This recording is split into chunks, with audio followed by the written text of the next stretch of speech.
Hello student, welcome to massive open online course on Indian economy. Today we are going to talk on the module approaches to measure poverty in India.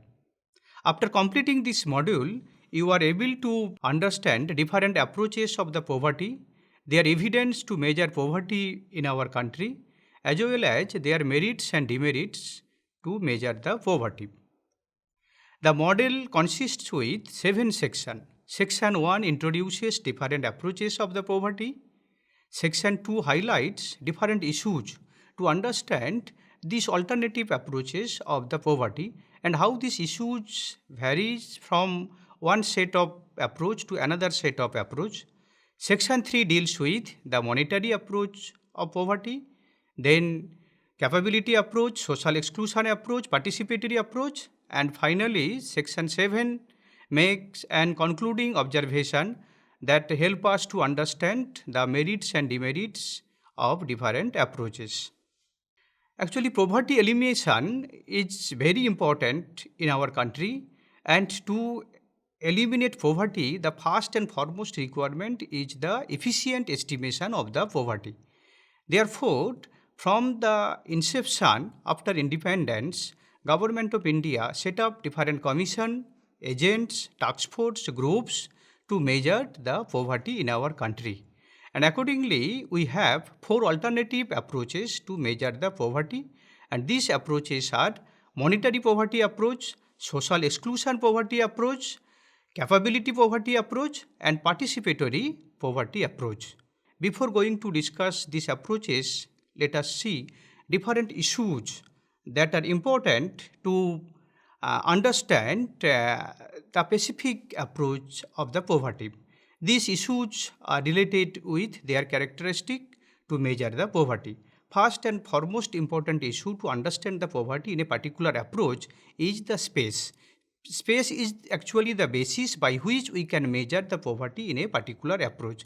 Say, in case of monetary approach, the space is the consumption basket, the monetary value of the consumption basket. Whereas, in case of capability approach, the space is actually the capability by which we are able to fulfill our different forms of deprivations. Then another important issue is the universality. The methods and the indicators to measure the poverty must be universal. That is, these indicators may be applicable for all sections of the society as well as for all groups of the population. Another important issue is the poverty line. These help us to discriminate between poor and non-poor. This is actually a threshold value by which we are able to understand who is poor and who is the non-poor. Units of measurement is also another important issue. Unit means whether poverty is defined in respect of individual, in respect of household, or in respect of groups. Then dimension. Dimension is another important issue to understand the poverty. It may be unidimensional, it may be multidimensional. Say, in case of monetary approach, poverty is unidimensional, which is measured on the basis of a specific monetary value, whereas in case of capability approach or social exclusion approach, poverty is multidimensional in nature.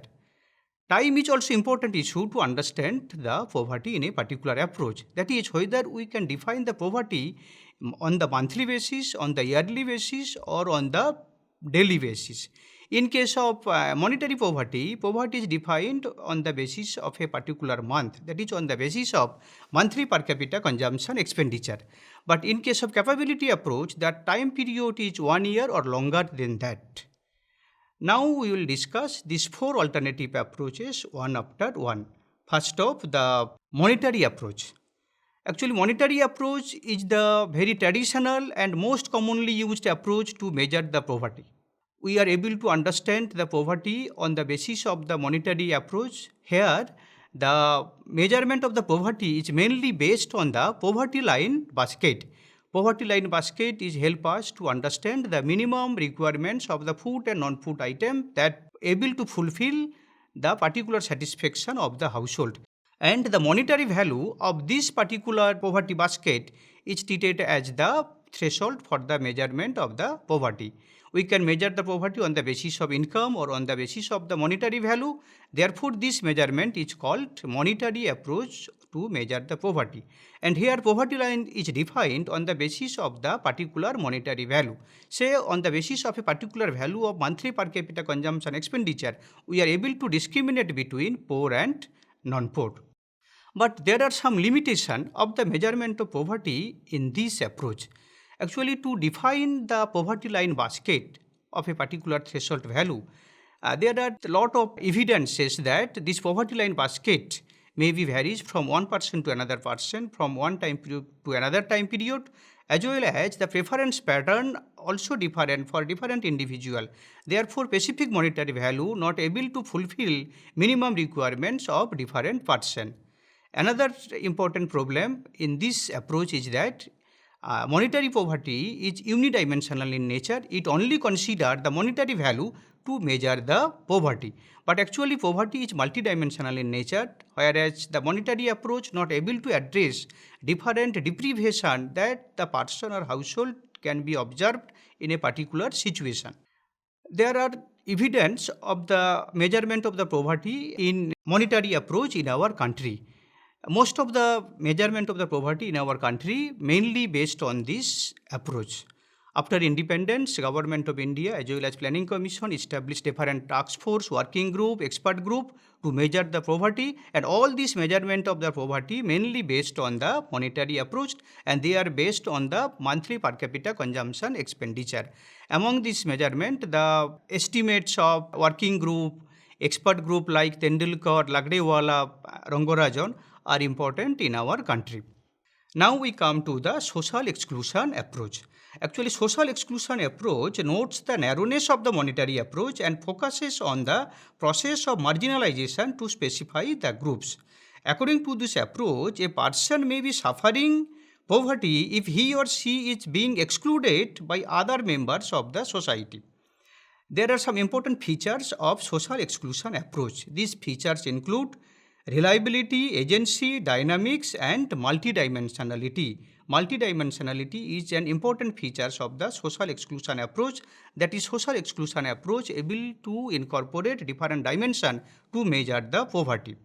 And there are also some limitation of this approach to measure the poverty. First and foremost limitation is that social exclusion approach is multidimensional. Therefore, there is the problem of aggregation. Another problem is that this approach is not easy to understand and we are not able to compare the poverty across countries. There is also the evidence of the measurement of poverty by social exclusion approach. In our country, socio-economic caste census 2011 made by Ministry of Rural Development, Government of India is an example of the social exclusion approach. In this approach, socio-economic caste census classified the household into three groups: automatically excluded group, automatically included group, and the rest of the households are treated as the others. On the basis of some parameters related with income and asset, socio-economic caste census able to identify the household who are automatically excluded to get welfare measures. And this group of households or persons are treated as automatically excluded household. Side by side, on the basis of 5 criteria, socio-economic caste census identified some household who are the poorest of the poor, and they are automatically included to get social protection measures or welfare measures from the government. And these households is treated as the automatically included household. The rest of the household is called the others, and who are also classified on the basis of 8 alternative criteria, and on the basis of different values of these 8 alternative criteria, socio-economic caste census able to measure the level of deprivation of these household, and accordingly the households are ranked to get different social protection measures. Now we come to the capability approach. According to Amartya Sen, poverty is not just lack of money, it is not having the capability to realize one's full potential as human being. In case of capability approach, the most important things are capability and the functioning.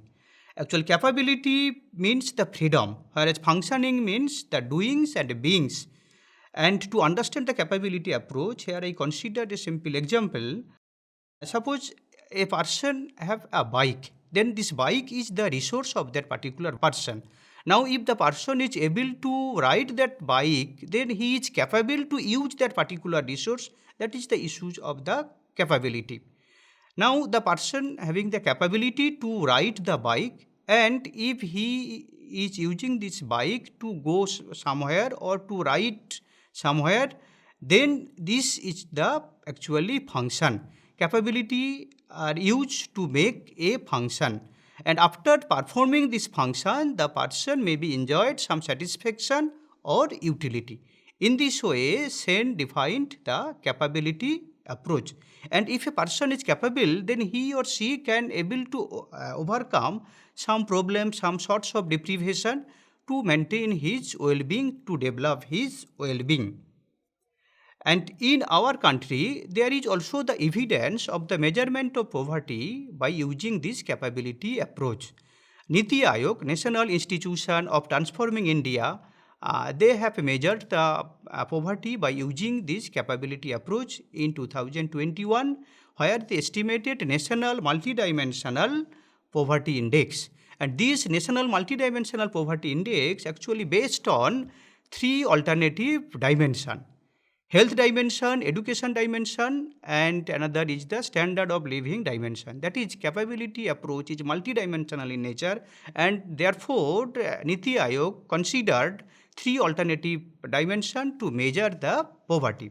And each of the dimension again consists with a number of indicators. Say in case of health dimension, Niti Aayog considered three indicators.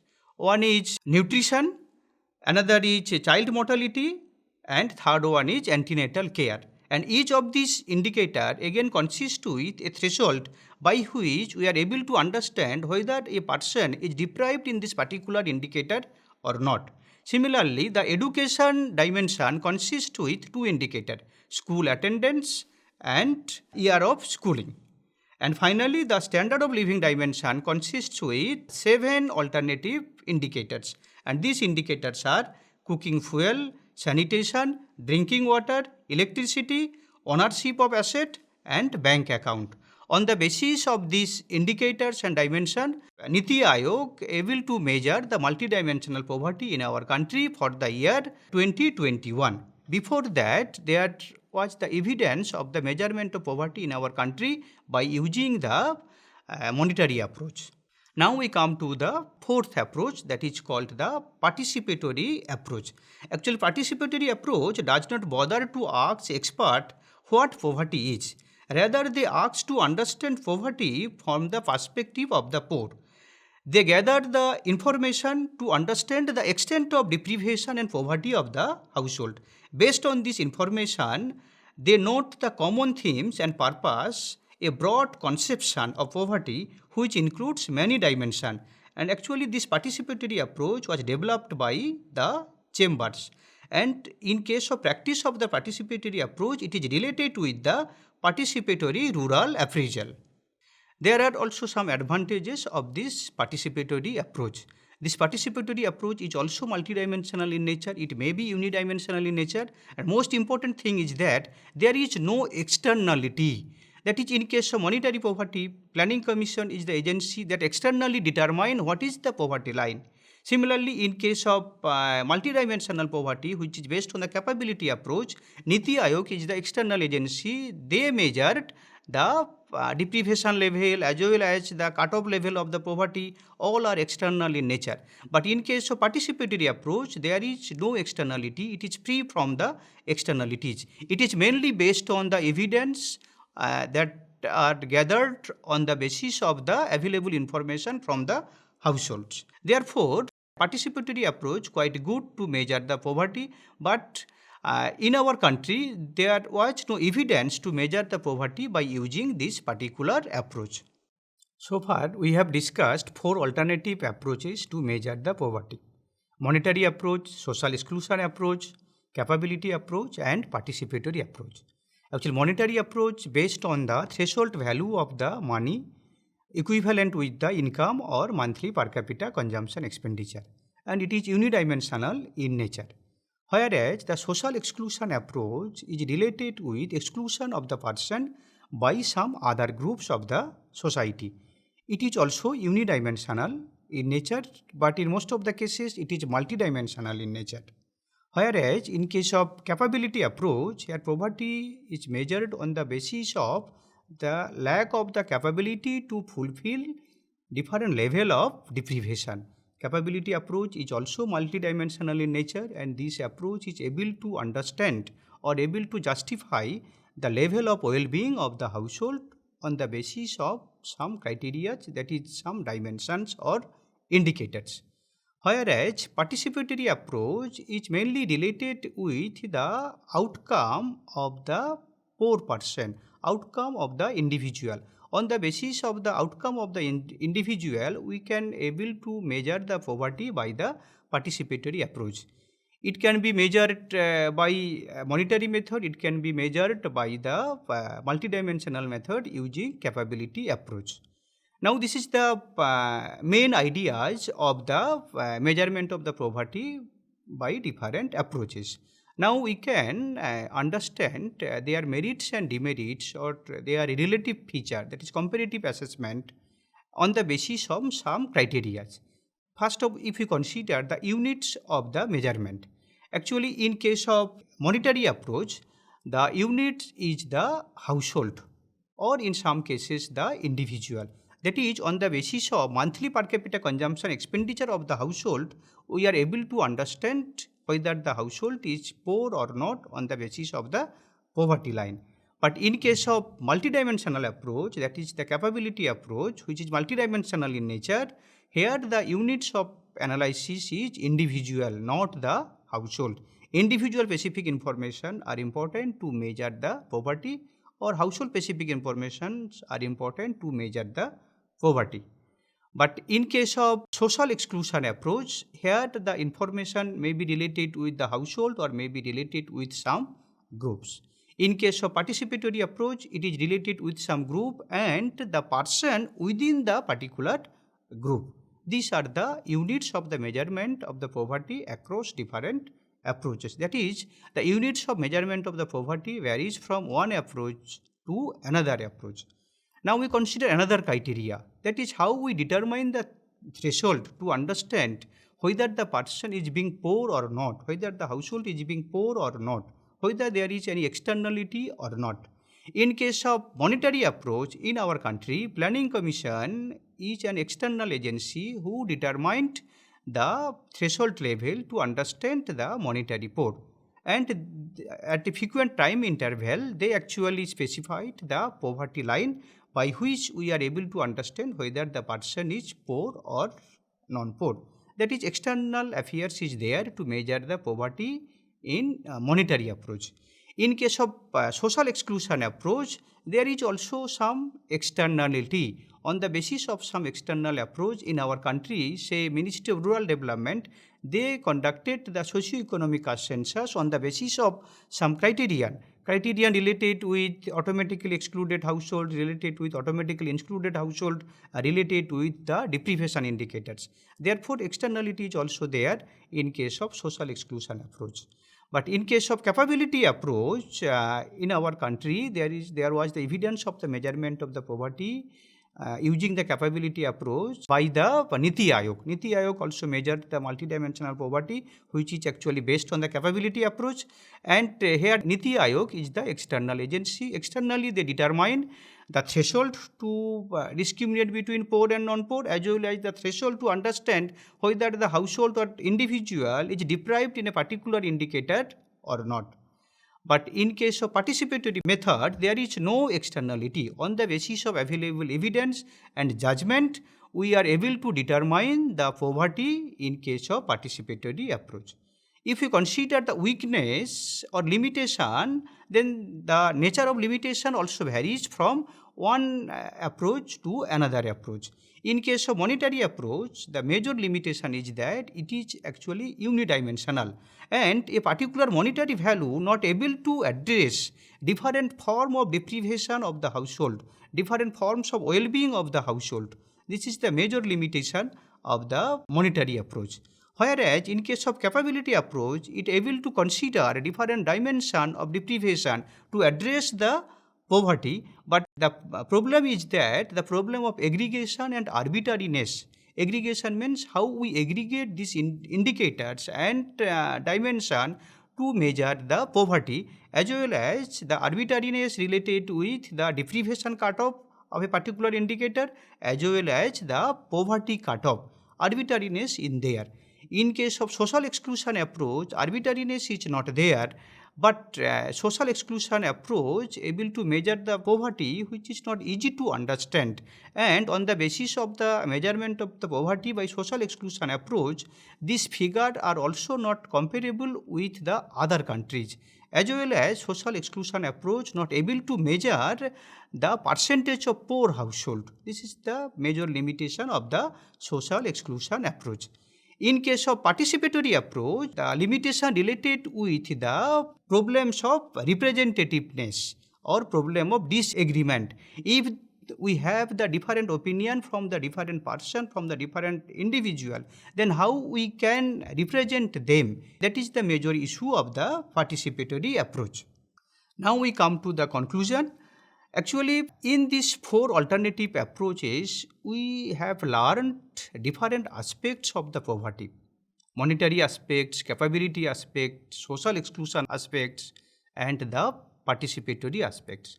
But among these four alternative measures of poverty, the capability approach is most important, because the capability approach able to understand level of well-being by using different indicator and different dimension.